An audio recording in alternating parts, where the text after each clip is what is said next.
بسم الله الرحمن الرحيم الحمد لله رب العالمين والصلاة والسلام على أشرف الأنبياء والمرسلين نبينا محمد وعلى آله وأصحابه أجمعين رب اشرح لي صدري ويسر لي أمري واحلل عقدة من لساني يفقه قولي. In this khatir, I just wanted to talk shortly about something that we as just normal human beings interact with every single day, and that's the concept of comedy, making jokes, taking jokes, the content that we consume on social media. I think it's very important we understand the Shari'i guidelines on what jokes are okay to make, what jokes are not okay to make, what type of content should we be able to consume. Just like anything else in Islam, it's very important. Islam is not just a religion to teach you how to pray and to give sadaqah and to fast. Everything falls in accordance with Islam. The way you talk, the way you walk, and making jokes is no different. And so, when we look in the Quran and where Allah talks about laughter and joyfulness, Allah subhanahu wa ta'ala, He says in Surah Al-Najm, وَأَنَّهُ هُوَ أَضْحَكَ وَأَبَكَ. It is Allah who caused us to laugh and who causes us to cry. And when a person, they read these ayat, the question comes, why does Allah put laughing before crying? Huh? Why does Allah say, أَضْحَكَ وَأَبَكَ? Why does He not say, وَأَنَّهُ هُوَ أَبْكَ وَأَضْحَكَ? Does anyone have any ideas? Why does laughing come before crying in this ayah? Assalamu alaikum. Sorry, Ustaz Muizz, but do me a favor, please. If you are not listening, then there is a place outside, inshallah. Like it was announced, there are tables and chairs, but it will be difficult for those of us who are trying to listen while somebody else is talking. So please, inshallah, keep it down or take it outside. Jazakumullah khair. So the question I was asking, when Allah mentions laughing and crying in the Quran, He says, وَأَنَّهُ هُوَ أَضْحَكَ وَأَبَكَ. He says it is He who causes us to feel joyfulness, to laugh and to feel laughter. And He's also the one who causes us to be sad and to cry. And so the question comes, why did Allah put laughing before crying? Huh? No. Okay, the uncle is saying that the default is laughing, right? So what surah is this ayah in? وَأَنَّهُ هُوَ أَضْحَكَ وَأَبَكَ. Surah Al-Najm, right? A person might look at this and say, you know what? How does Surah Najm go? وَالنَّجْمِ إِذَا هَوَى مَا ضَلَّ صَاحِبُكُمْ وَمَا غَوَى هَوَى وَحْيُ يُوحَى. You see how it ends? وَأَنَّ إِلَىٰ رَبِّكَ الْمُنْتَهَى وَأَنَّهُ هُوَ أَضْحَكَ وَأَبَكَ. Then maybe Allah put laughing before crying to maintain the rhythmic structure of the surah. All right, so you see how it rhymes to kind of maintain that. And this is a good answer, but we have to understand in the Quran, the scholars, they say, كُلُّ تَرْتِيبٍ وُجِدَ فِي كِتَابِ اللَّهِ فَهُوَ لِحِكْمَةٍ.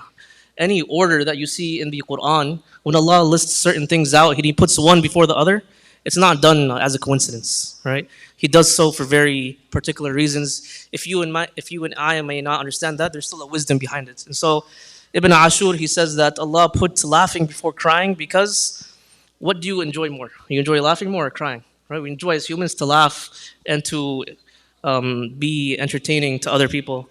And so in a culture where we live today, where we're constantly consuming, memes, comedians are big one. People like watching comedians, and we just like being funny to each other, right? We're very lighthearted people.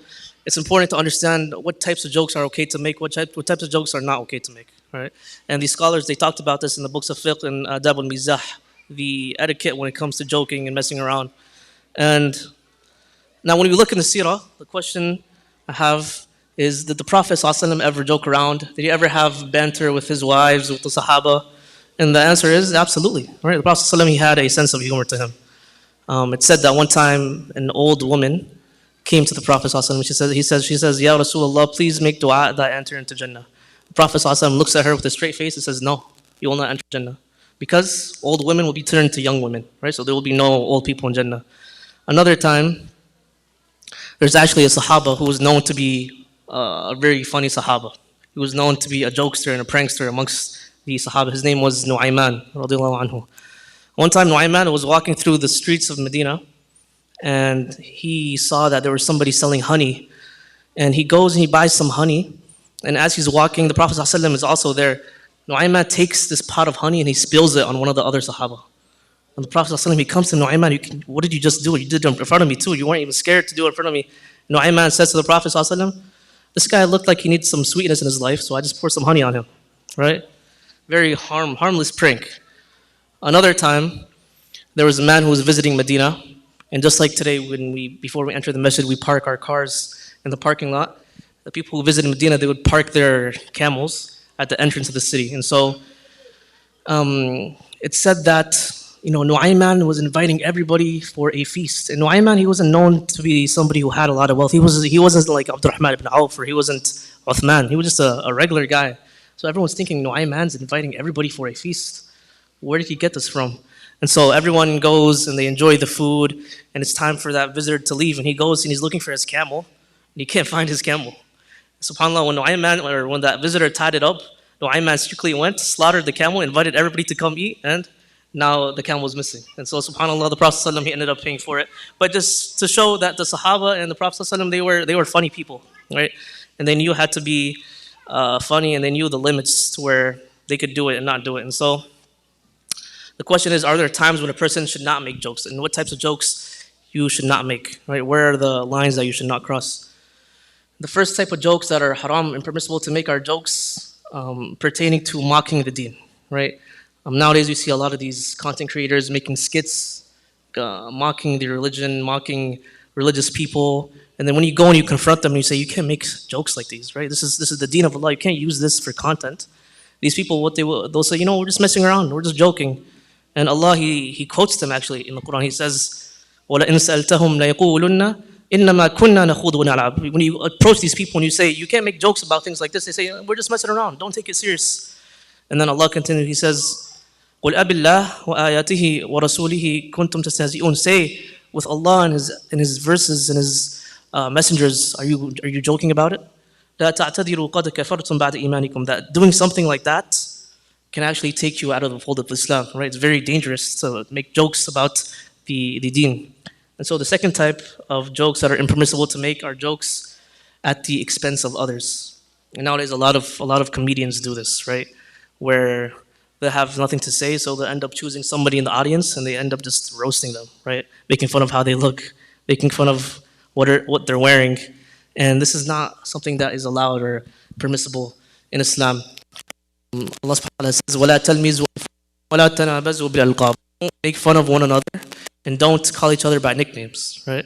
And so if you want to make 100 people laugh in a room, and the only way you could do that is by putting one person down, it is not worth it. Right? It is not worth it to make one person feel bad just to make 100 people laugh. This is not from our deen. This is not what we call towards.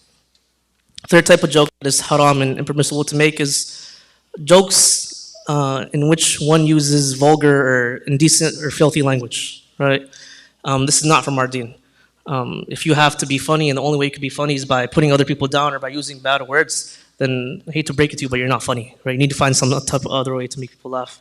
And even if you look in the Quran, you look in the Hadith, how does Allah talk about certain sensitive issues? He's very wise with the words that He uses. There's a Hadith where the Prophet ﷺ, he says, do not water the crop of another man. Do not water the crop of another man.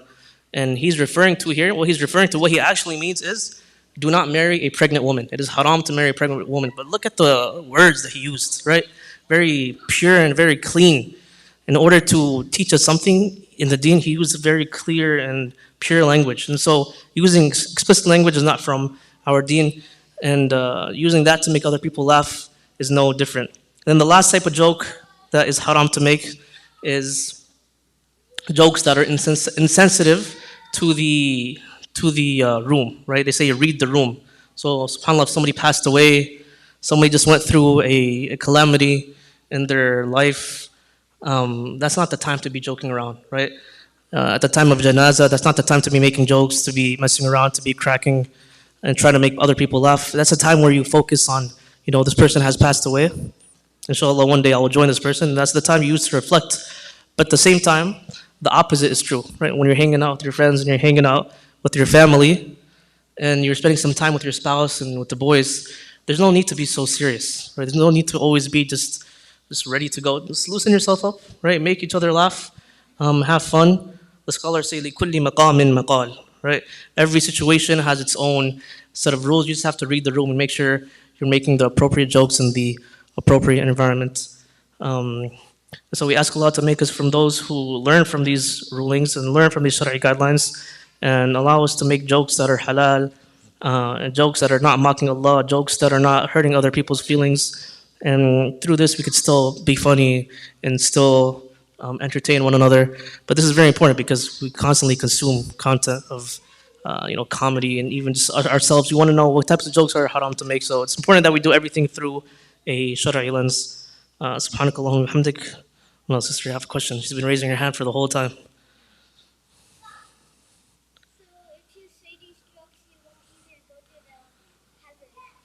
Subhanallah, you're more strict than some of these uncles we have here. She says that if you make these types of jokes, you will not enter heaven. Wallah ta'ala, I don't know what types of jokes you're talking about. Shaykhna, you have anything to say about this? No? Of course, if you make jokes in the past, a lot of us make jokes about our friends, right? We kind of hurt their feelings. Some of us are too man to tell each other, I didn't like the way you said that, so we just keep on going with it. So always kind of check in with one another and seek forgiveness from Allah, right? That you don't want to be hurting other people and you don't want to be making jokes that could end up being in your book of deeds as sins, right? We don't want that. We already have enough sins as is. You don't want your jokes to be counted as sins as well, right? سبحانك اللهم وبحمدك نشهد أن لا إله إلا أنت نستغفرك ونتوب إليك